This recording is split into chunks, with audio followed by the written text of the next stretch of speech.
Assalamualaikum warahmatullahi wabarakatuh. Selamat pagi anak-anakku. Kita kembali bertemu dengan Ella Nurlaila, SPD MPT, Guru SMA Negeri 1 Majalengka. Pada hari ini kita akan belajar mengenai gaya antar molekul.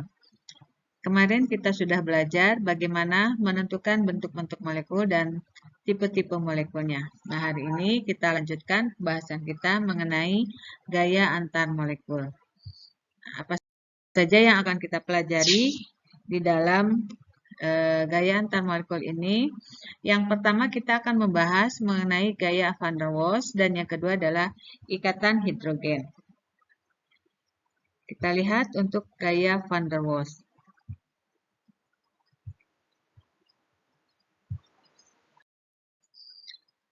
Gaya van der Waals merupakan gaya tarik-menarik antar molekul kovalen. Nah, yang akan kita pelajari atau yang termasuk ke dalam gaya van der Waals adalah gaya London, gaya dipol terimbas, dan gaya dipol dengan dipol.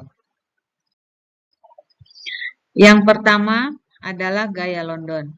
Gaya London ini sama dengan gaya dispersi atau gaya tarik-menarik antar molekul nonpolar. Semakin besar massa molekul relatif, molekul semakin mudah mengalami polarisasi sehingga gaya London semakin kuat, di mana titik didih dan titik lelehnya semakin tinggi. Nah, kita lihat di sini contoh yang termasuk ke dalam gaya London adalah molekul Br2. Kemudian yang kedua, gaya dipol terimbas. Gaya dipol terimbas ini merupakan gaya tarik-menarik antara molekul polar dengan molekul nonpolar. Molekul polar akan mengimbas molekul nonpolar. Nah, contoh dari gaya tarik-menarik dipol terimbas ini adalah gaya tarik-menarik antar molekul O2 dengan H2O. Kemudian gaya yang ketiga adalah gaya dipol dengan dipol. Gaya tarik-menarik antar molekul polar. Nah, ini biasanya untuk molekul-molekul yang memiliki perbedaan keelektronegatifan yang tinggi. Contohnya adalah gaya tarik-menarik antar molekul HCl, di mana kekuatan gaya dipol dengan dipol itu lebih besar dibandingkan dengan gaya dipol terimbas dan lebih besar dibandingkan dengan gaya London. Sekarang kita lihat mengenai gaya ikatan hidrogen.